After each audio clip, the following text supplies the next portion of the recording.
Dragón. Un relato de H.P. Lovecraft. Estoy escribiendo esto bajo una apreciable tensión mental, ya que esta noche ya no estaré, sin dinero y al final de mi suministro de la droga que hace que la vida sea soportable. No puedo soportar más la tortura, y me arrojaré desde la ventana de la buhardilla a la escuálida calle de abajo.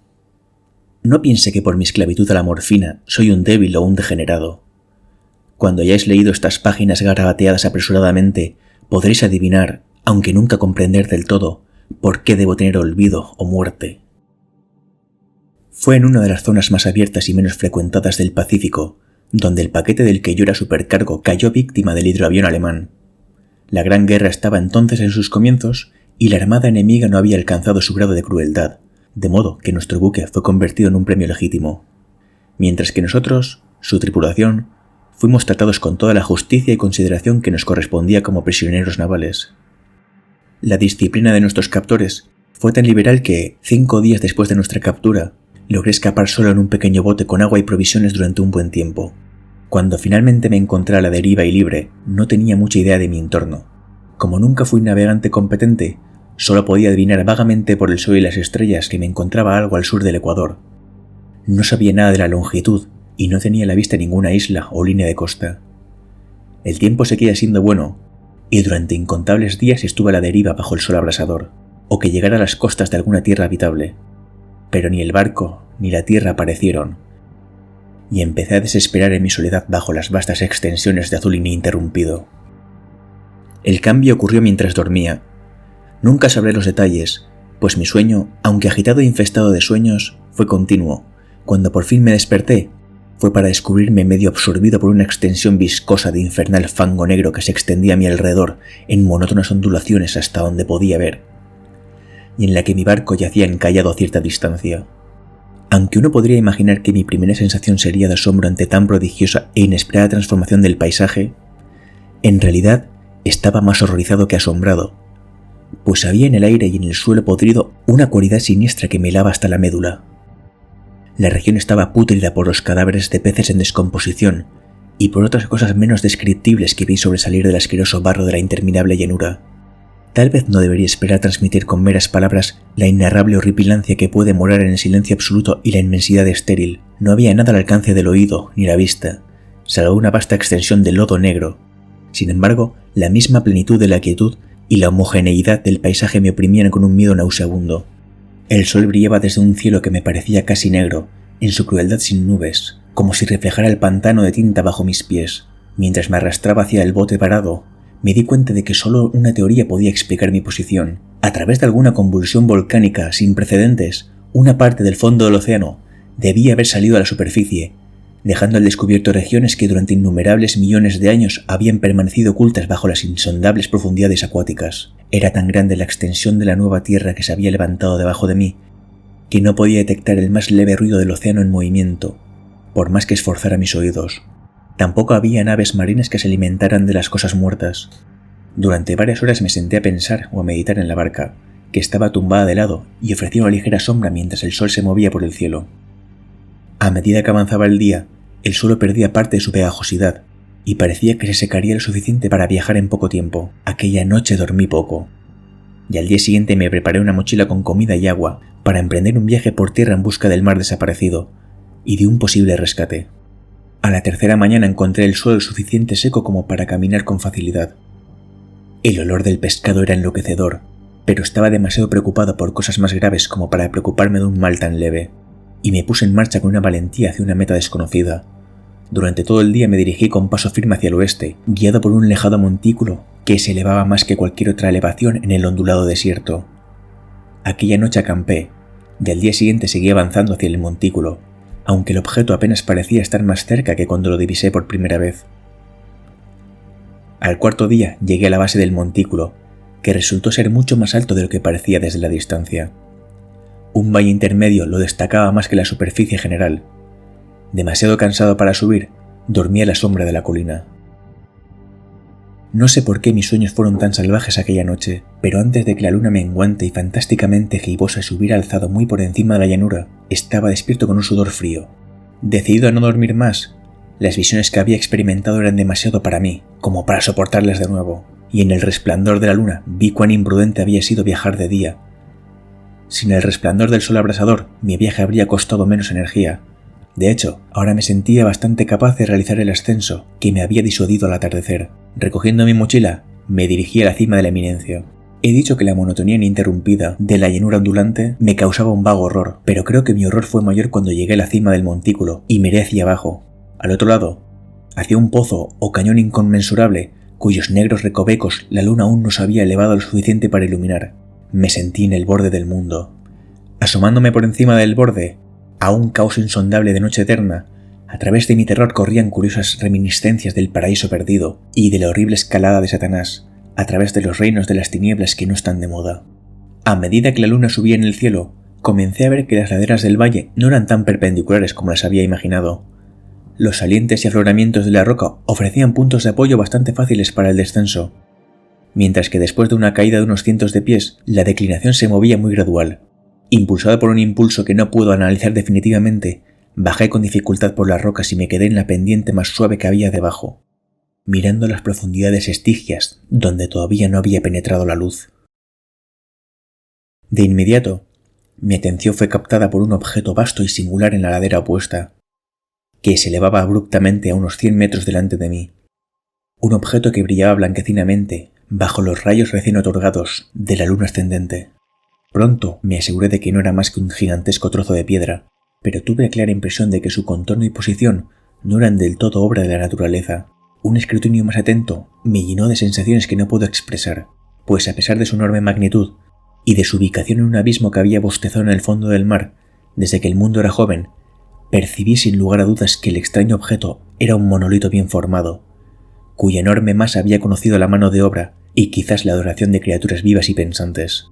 Aturdido y asustado, pero no exento de una cierta emoción del deleite del científico o del arqueólogo, examiné más detenidamente mi entorno. La luna, ahora cerca del cenit, brillaba de forma extraña y vívida por encima de las elevadas pendientes que cerraban la cima, y revelaba el hecho de que una lejana masa de agua fluía en el fondo, serpenteando fuera de la vista en ambas direcciones, y casi lamiendo mis pies, mientras yo estaba en la pendiente. Al otro lado de la cima, las olas bañaban la base del monolito ciclópeo, en cuya superficie podía ahora rastrear tanto inscripciones como toscas esculturas. La escritura estaba en un sistema de jeroglíficos desconocido para mí, y diferente a todo lo que había visto en los libros. Consistía en su mayor parte en símbolos acuáticos, convencionalizados como peces, anguilas, pulpos, crustáceos, moluscos, ballenas y similares.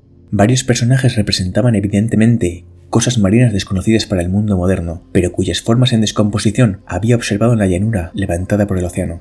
Sin embargo, lo que más me cautivó fue la talla pictórica. A través de las aguas intermedias, y debido a su enorme tamaño, eran visibles una serie de bajorrelieves, cuyos temas habrían despertado la envidia de un doré. Creo que se suponía que estas cosas representaban a hombres, al menos a cierto tipo de hombres, aunque las criaturas se mostraban como peces en las aguas de alguna gruta marina, o rindiendo homenaje a algún santuario monolítico que parecía estar también bajo las olas. No me atrevo a hablar en detalle de sus rostros y formas, pues el mero recuerdo me hace desfallecer, grotescos más allá de la imaginación de un Poe o un Bulwer.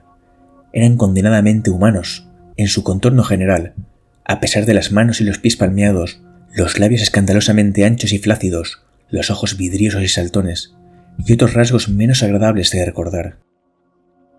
Curiosamente, parecían haber sido cincelados de forma desproporcionada con respecto a su fondo escénico, ya que una de las criaturas se mostraba en el acto de matar a una ballena, representada un poco más grande que él. Observé, como digo, su grotesco y extraño tamaño, pero en un momento decidí que no eran más que los dioses imaginarios de alguna tribu primitiva de pescadores o marineros, o alguna tribu cuyo último descendiente había perecido eras antes de que naciera el primer antepasado del hombre de Piltdown o el Neandertal. Asombrado por este inesperado vistazo a un pasado que va más allá de la concepción del antropólogo más audaz, me quedé pensativo mientras la luna proyectaba extraños reflejos en el silencioso canal que tenía ante mí.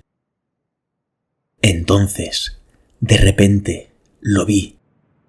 Con solo un ligero movimiento que marcaba su ascenso a la superficie, la cosa se deslizó a la vista por encima de las aguas oscuras, Inmensa, parecida a Polifemo y repugnante, se dirigió como un estupendo monstruo de pesadilla hacia el monolito, alrededor del cual arrojó sus gigantescos brazos escamosos, mientras inclinaba su horrible cabeza y emitía ciertos sonidos medidos. Creo que entonces me volví loco. De mi frenético ascenso por la ladera y el acantilado, y de mi delirante viaje de vuelta a la barca varada, recuerdo poco. Creo que canté mucho, y me reí de forma extraña cuando no pude cantar. Tengo recuerdos indistintos de una gran tormenta que tuvo lugar algún tiempo después de que llegara a la barca. En todo caso, sé que oí truenos y otros tonos que la naturaleza emite solo en sus estados de ánimo más salvajes. Cuando salí de las sombras, me encontraba en un hospital de San Francisco, llevado allí por el capitán del barco americano que había recogido mi barco en medio del océano. En mi delirio había dicho muchas cosas, pero descubrí que mis palabras habían recibido poca atención. Mis salvadores no sabían nada de ningún levantamiento de tierra en el Pacífico, y tampoco consideré necesario insistir en algo que sabía que no podían creer. Una vez busqué a un célebre etnólogo, y lo entretuve con peculiares preguntas sobre la antigua leyenda filistea de Dagón, el dios pez. Pronto percibí que era irremediablemente convencional, y no insistí en mis indagaciones. Es por la noche, especialmente cuando la luna está gibosa y menguante, cuando veo la cosa. Probé la morfina, pero la droga solo me ha dado un alivio transitorio y me ha arrastrado a sus garras como un esclavo sin remedio. Así que ahora voy a poner fin al asunto. Habiendo escrito un relato completo, para la información o la diversión despectiva de mis compañeros, a menudo me pregunto si no habrá sido toda una pura fantasía, un mero fenómeno de fiebre mientras se hacía soleado y delirante en el bote abierto tras mi huida del buque alemán. Esto me lo pregunto, pero siempre se me presenta una visión horriblemente vívida como respuesta. No puedo pensar en las profundidades del mar sin estremecerme ante las cosas sin nombre que pueden estar en este mismo momento arrastrándose y flotando en su lecho viscoso, adorando a sus antiguos ídolos de piedra y esculpiendo sus propias y detestables imágenes en obeliscos submarinos de granito empapado de agua. Sueño con un día en que se eleven por encima de las olas para arrastrar en sus apestosas garras los restos de la humanidad enclenque y agotada por la guerra. Un día en el que la tierra se hunda y el oscuro fondo del océano ascienda en medio del pandemonium universal.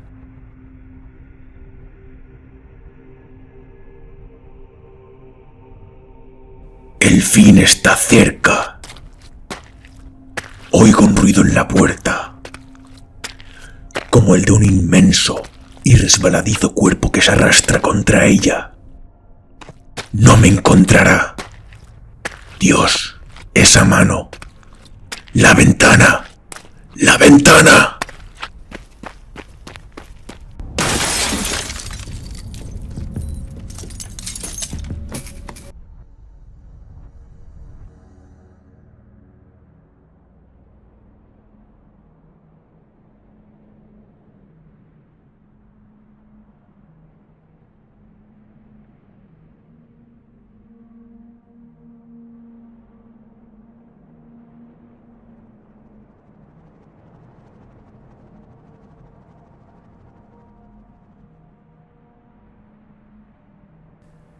Y así, damas y caballeros, hemos llegado al final de nuestra espeluznante travesía a través de Dagón, o Dagon, según la pronunciación inglesa, del genio de Providence H.P. Lovecraft.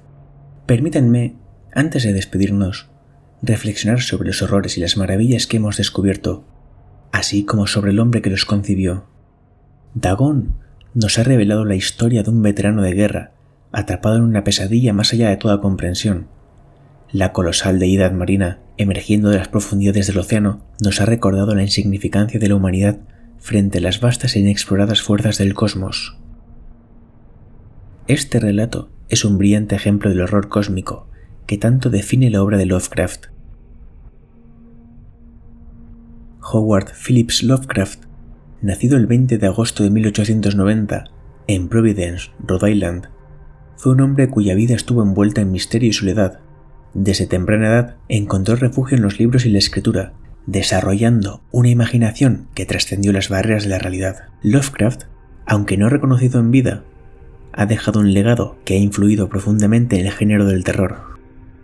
Inspirado por mitologías antiguas, biología marina y relatos de exploración, Lovecraft creó Dagon, utilizando la figura de una deidad mencionada en los textos bíblicos y asociada con los filisteos.